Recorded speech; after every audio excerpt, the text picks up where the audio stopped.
Everyone, welcome back to my channel Seekho with fun. Last video में हमने पदार्थ की ठोस, द्रव तथा गैस अवस्था के बारे में अच्छे से जान लिया था और उन तीनों के बीच जो अंतर था वो भी हमने अच्छे से समझ लिया था।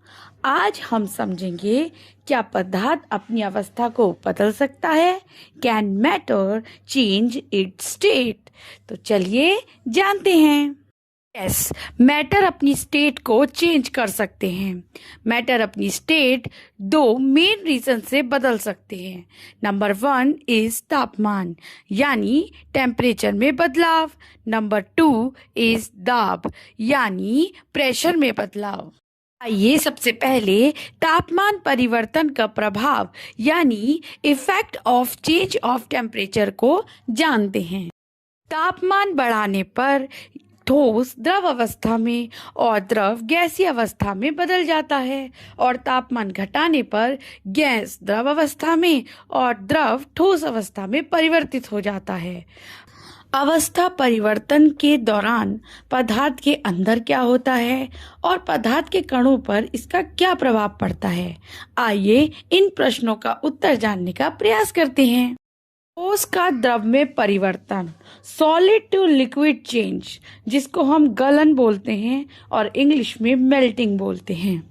जब किसी ठोस यानी सॉलिड पदार्थ को गर्म किया जाता है तो टेम्परेचर बढ़ने पर भी उसका तापमान अपरिवर्तित यानी चेंज नहीं होता है और वह ठोस से द्रव अवस्था में परिवर्तित होने लगता है, जिसे हम गलन कहते हैं। वह न्यूनतम तापमान यानी मिनिमम टेम्परेचर जिस पर सॉलिड लिक्विड बन जाए वही मेल्टिंग पॉइंट यानी गलनांक कहलाता है। जैसे बर्फ यानी आइस का मेल्टिंग पॉइंट 0 डिग्री सेल्सियस यानी 273.16 केल्विन होता है। नेक्स्ट इज द्रव का गैसीय अवस्था में परिवर्तन, liquid to gas change means क्वथन, इंग्लिश में इसे बॉइलिंग कहते हैं। जब लिक्विड को गर्म करते हैं तो वह गैस यानी वाष्प में बदलने लगता है, जिसे क्वथन कहते हैं। साधारण भाषा में कहें, द्रव का गैस में बदलना ही क्वथन कहलाता है।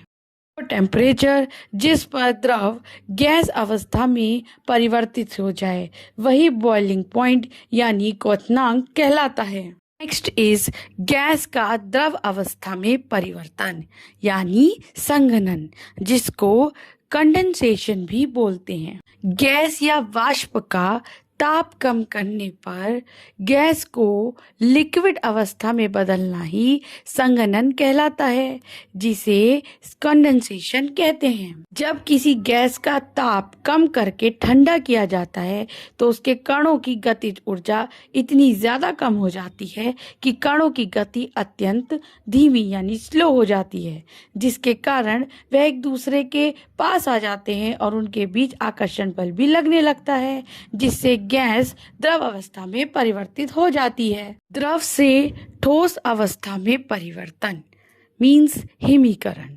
लिक्विड को ठंडा करके सॉलिड अवस्था में बनाना ही फ्रीजिंग यानी हिमीकरण कहलाता है। किसी द्रव का ताप घटाया जाता है तो उसके कणों की गतिज ऊर्जा भी घटने लगती है और एक निश्चित ताप पर या उससे नीचे इन कणों के बीच आकर्षण बल प्रबल होने लगते हैं, जिसके फलस्वरूप द्रव ठोस में परिवर्तित होने लगता है। स्टूडेंट्स, आज की वीडियो आपको कैसी लगी प्लीज़ कमेंट करके ज़रूर बताएं। अगर आपको मेरे वीडियोस अच्छे लगते हैं तो प्लीज़ मेरे चैनल को लाइक, शेयर एंड सब्सक्राइब ज़रूर करें। मिलते हैं नेक्स्ट इन्फॉर्मेटिव वीडियो के साथ। Bye bye kids.